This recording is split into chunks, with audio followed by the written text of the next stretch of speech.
Now also on Tuesday night at Dalymount Park, it was Bohemians against Dundalk. They had played out a scoreless draw in Oriel Park. First game. Fireworks early on. Gary Deegan sent off for striking Alex Williams. Referee Damien Hancock producing the red card. And a second red card appeared a few minutes later. Michael Daly the offender. Conor Powell injured. Slightly harsh this perhaps, but it was 10 against 10. There were chances during the game. Joseph Endo with one of the best of them for Bohemians. That shot deflected over the bar. And Dundalk in the second half also had a chance to clinch it. Darren Manstrom, former Bohemians man of course. Good touch, good turn, good shot, and good save from Brian Murphy.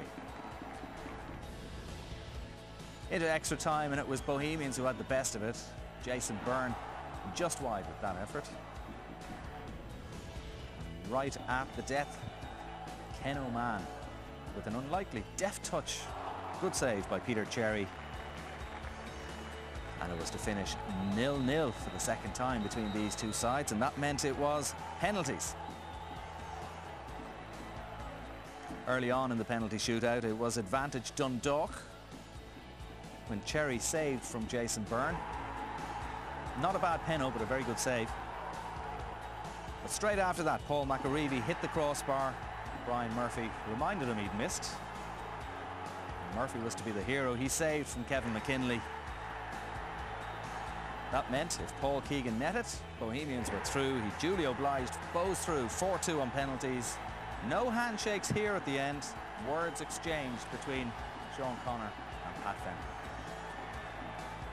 Well, Bohemians' nearest challengers have the top. Shamrock Rovers were at home to Dundalk on Saturday night. A significant night for the Hoops with the opening of the new East Stand and also a chance to close the gap on Bohs to 5 points. Stephen ALKIN has this report.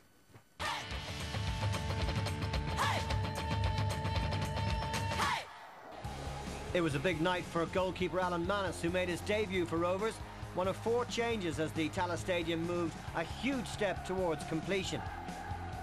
Dundalk, perhaps appropriately in black following their cup defeat, also made changes and started well. Darren Maguire's mistake, Alex Williams, the former Ayr United player, unable to beat MNS as the former Linfield keeper was tested early on. Rovers took the lead on 24 minutes. Gary Twigg, Desi Baker and Sean O'Connor combined well.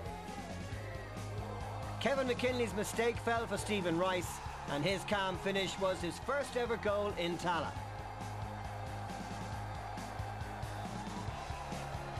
The second goal was all about winning personal battles, as Ollie Cahill and Rice got the better of Thomas Heary and Paul McAreevy. Baker's ball over the top put Twigg away, and his finish was superb. That's his 18th goal of the season, all from play. Dundalk responded swiftly, as you would expect from a side on a good run. Darren Mansaram forcing a fine save out of MNS.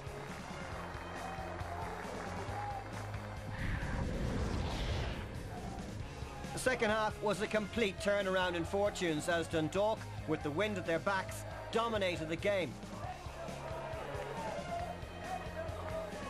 Michael McGowan's free kick went close. The County Louth side were back in the match. And they got their reward. Initially, Tyke Person and Pat Sullivan got in each other's way, and then Rovers stood off and allowed Michael McGowan to cross. Alex Williams was there to get his 5th goal in 10 games. That's some return for the former Ayr United player. Rovers had a chance to restore their advantage. Rice and Purcell sending Twigg away.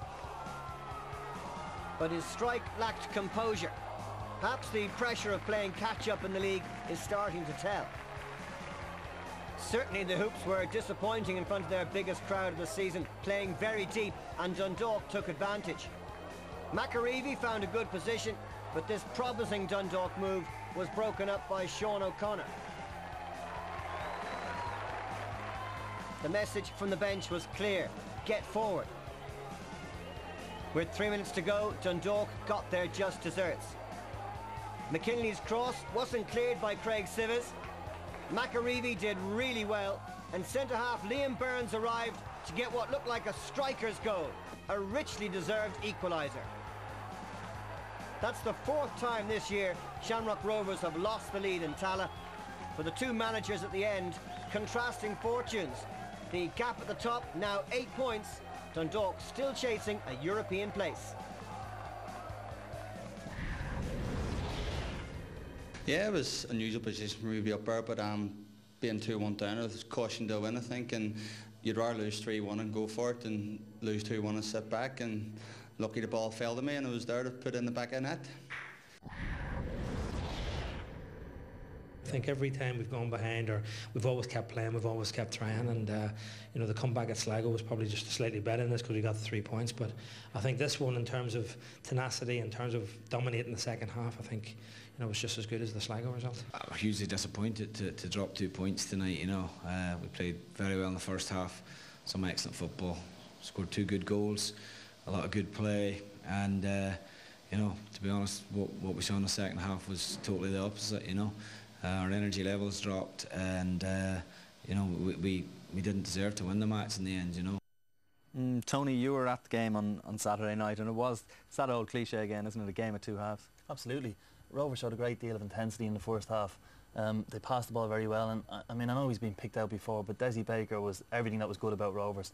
Linked the play up very well, some great touches on the ball, put Twig through a number of times, but he also ran the channels, and he wasn't afraid to do that, and he worked very, very hard for the team. They went 2-0 up deservedly. In the second half, as their manager said, everything that was good about the game suddenly disappeared. Their intensity went. They dropped very, very deep, defended deep, and you know, for a goalkeeper making his debut, didn't do him an awful lot of favours dropping so deep. And their defensive play for the 2 goals, it was a carbon copy. You know, the lad McGowan down the left did very well, but you would question, because he wasn't challenged by either Pat Sullivan or Tyg Purcell. I think they both challenged for the same ball for the first, for the second. You know, they just stood off him and let him cross the ball. And to be honest, what impressed me about Dundalk was when they went 2-0 down, they played exactly the same way. They played 4-4-2. They were confident in their own ability, and I think, you know, there was an inevitability about the game as it went on that they would get that equaliser. Yeah, great character from Dundalk. Yeah, I think, you know, they played Sligo recently and they were 3-1 down. So they've been in that position again, so it's not new to them. As Tony said, he just kept going to come back again, showed fantastic character. So, you know, it seemed to be a good bunch. They came out with a difficult game during the week, you know, losing on penalties as well. Morale could have been low, could have used it as an excuse. But, you know, in fairness to them, you know, they're in the top 6 now in the league, so, you know, they're going okay. Well, Liam Burns did his former club a favour, that's for sure.